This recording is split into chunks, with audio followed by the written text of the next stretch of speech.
New Faith Baptist Church International is located at 25 South Central Avenue, Madison, Illinois, 60443. For more information about New Faith Baptist Church, please visit their website at www.newfaith.org or call them at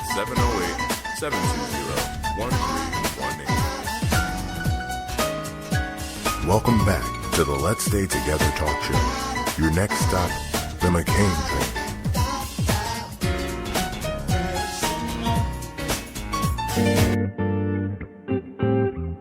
You are now returning to the Let's Stay Together Talk Show. Welcome back. Welcome. I hope you enjoyed that word. You know, the Let's Stay Together show is a religious show. We're having a lot of fun here, but we always want to give God the glory. And so you heard an awesome message from Dr. Felder and talking about you shall walk in divine purpose. And so I want you all to know that in your marriage, you can walk in divine purpose. You can spice it up. You can make your relationship have some flavor. And you can do that in the name of Jesus. That's my sermon for the day. You can catch me. No. So, baby, let's get back to what we were talking about earlier with my marriage is bland. Help me to spice it up.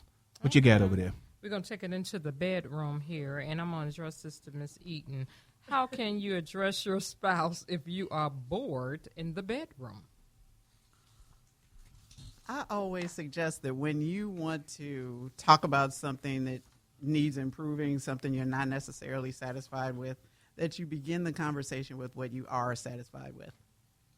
And that you encourage that. You know, baby, I love it when you fill in the blank. And then encourage him when he does it. When he's actually doing it, let him know how much you like it. Mm-hmm. They need that reinforcement. They don't want to be trying to figure you out like a Tetris game. Let them know you like it. It's the wonderful thing to do. Is this on? It's a wonderful thing to let your man know he is doing it for you. Let him know that, and then build from there. Don't go into, unless you're talking about something painful, something that is really taking you into a negative space, don't stay negative. Start positive and build from that. Because if you start with, you have just shut down any possibility that you have for making a good thing out of it. The whole idea of bringing it up is so you can get what you want. You shut down your own ability to get what you want when you start with this ain't happening. Yeah. So basically what you're trying to say is that, you blow the balloon up and you let it get in the air, then you shoot it down after you've said all these wonderful things about this guy. But however, baby, by the way, this is something. However, baby. No, however, baby. It's like, I like it when you do this, and then you mess around and figure, oh man, I like when you do that too. Yeah. It's like, where'd that come from? You didn't do that before. You do that again. Okay. And then you just start building a repertoire that you really do like. Okay. Anybody else want to jump into that conversation? Y'all ain't afraid. Don't be scared. Anybody? So what was that question again, real quick, baby? Heck, if I know, I was trying to be schooled over here. I'm like, really? Okay. How can you address your spouse if you are bored in the bedroom? Go on, Rob. You grab the mic. I was just waiting to hear the question again. I think being upfront and honest about it, and possibly bringing it up in a relaxed environment too. You probably don't want to bring it up in the heat of an argument. You probably don't want to bring it up after a long day's work. Probably when you're both relaxed and can talk about something face-to-face with cooler heads, cooler minds is probably the best time to bring those issues up. Yeah. Probably right after sex, saying, hey, this didn't work and this, that, and the other, probably not a great time. So I can guarantee it's yeah. And then probably right before might also put some expectations there that weren't there before, and turn your intimate time into like a test taking time, and that's never fun for either party. So I think bringing it up in a relaxed atmosphere while both parties are kind of calm and cool is generally the best way. Nicole, talk to me a little bit about that. I guess the only thing I was thinking is a closed mouth doesn't get fed. And I'm thinking, like, you know what I mean? It's like if you want things to change, then you have to first get rid of the fear of thinking that your spouse wouldn't want to do something that will please you, too. And I think a lot of times people, like, shoot themselves in the foot because they think, like, you know, they're automatically not going to want to do what I'm asking them to do. But I think that if they believe that this is something that you really desire, that they will either learn about it, they will try to get comfortable with it, and even if they don't, then they'll give you an alternative to it. Yeah. Hey, Leslie, talk to me a little bit on that, too, on a therapist, to help me out here. Well, I want to talk about it from, if you don't mind, from a wife. Did I ask you to talk about it that way? You know. One of the things You with know. this topic that me and some of my married girlfriends talk about is sometimes when you want to encourage your mate, oh, I like this, or I want to show you, this is how I like it. That sometimes men, and maybe men, you can speak to this, the ego, like you said, this ego. It's like, oh, I don't want to be redirected, or oh, they just kind of shy away from something if they don't know how to do it well. And then it's kind of like a shutdown thing. But so I don't know what that's about. How do you help your partner if that's something that you're dealing with? I find that to be a reoccurring theme. Damon, I'm gonna let you talk a little bit about that if you want to. He probably is like, man, why come to me? In a way that you were basically saying, how do we deal with that? I think moving the ego out of the way is very important, because you're supposed to be talking to someone that you love, and if that is someone that you love and that loves you, you should be able to be vulnerable. And I think a lot of times with men, that vulnerability, they don't want to, we're taught to be so strong and not, let anything bother us, or, we can't allow any weakness in us. But, at everybody's point of life, there's a weakness. And if you can't share with the person that you love and that loves you about a weakness or a situation that, is very difficult to discuss with, then you have nobody. And it's very sad that you feel that you have no one to discuss something with. So you should be able to be vulnerable and have some humility to say, baby, this is an issue that I'm having. And I think a lot of times men don't want to do that because we are programmed that we're not supposed to have any vulnerability or any weaknesses at all. You want to say something, Mr. Holly? No? Okay. No, I co-sign on that. Okay.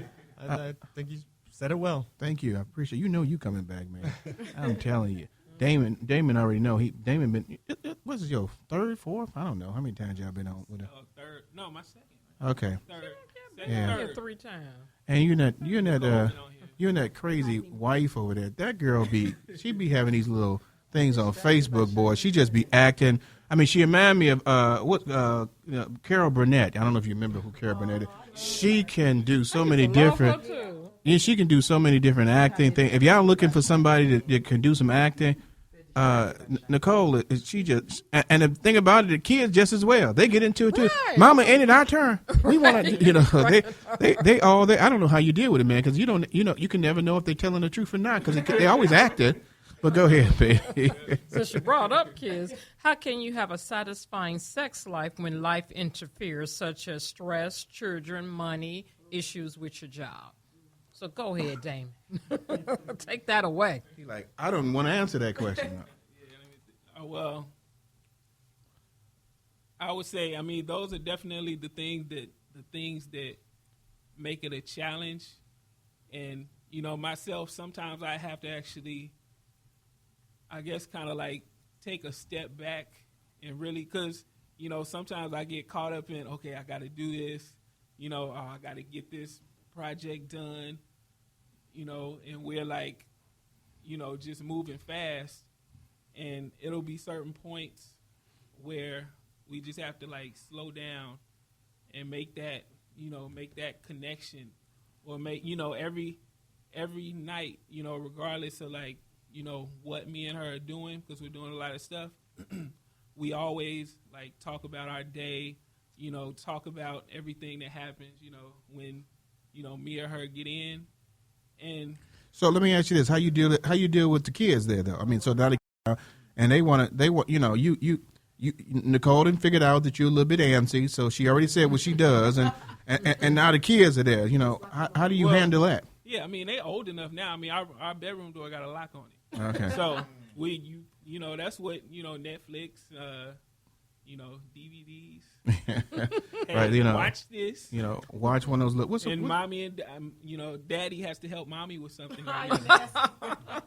We have a husband-wife project that we have to work on.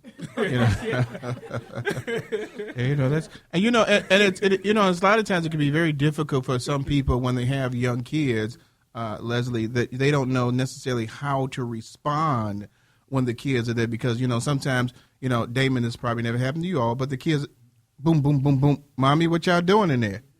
You knock it on the door and it's like that knock can cause some conflict. Go away. I'm going to try to be as clean as I can as a minister, but that knock can stop some things. Right. And so, how do you deal with that process? That you want to spice up your relationship, but you have some kids that can cause some interference. Right. It's important. I think again, if you have a healthy marriage, your kids are going to in turn be healthy and be happy.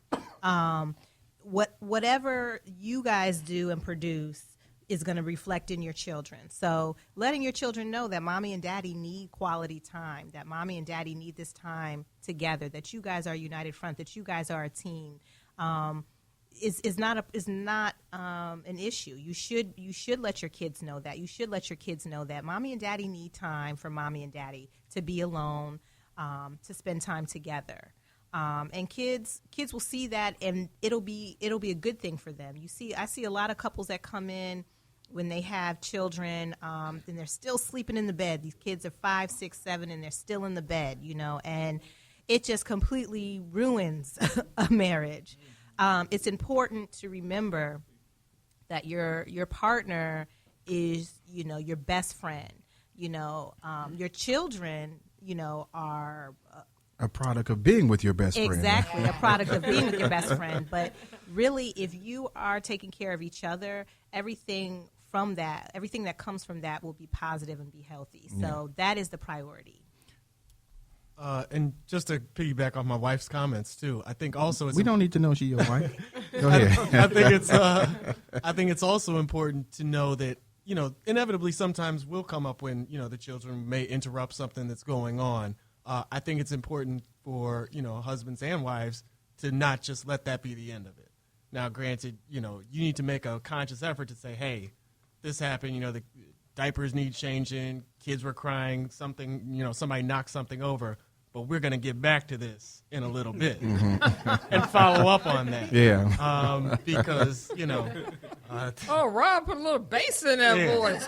Yes, he said, this is an authority voice. We going to follow up on this now. Some things need to be handled. Yeah. So it's important to, and I think your partner will respond in positive because, they know that you were committed to going that extra mile. So okay, then. Go to that question that I wanted to make sure we talked about. So many. Which one? No, you know the one. Okay, let me focus. We did the board. Oh, the main sexual position? Yeah, we were talking about that. Okay, is it wrong to have one main sexual position, even if it's the best way for both parties to enjoy a satisfying sex life? And I'm posing this to Eden. I would not counsel that it was wrong. What I would suggest is that you just add to it. There's no reason not to do it. If both of you are satisfied with it, you enjoy doing it, there's no reason to ever take anything off the table that you all mutually enjoy. The problem comes in when you shut each other down with exploration, adventure, play, trying something different. Mm-hmm. That's where the problem comes in. But if it ain't broke, don't fix it. Yeah. I want to add on to this question because I know it was something that happened, before that I've discussed. And it's a more man issue is that, I can't even talk now. Statistics have said that, men, come a little bit faster than women do. you know.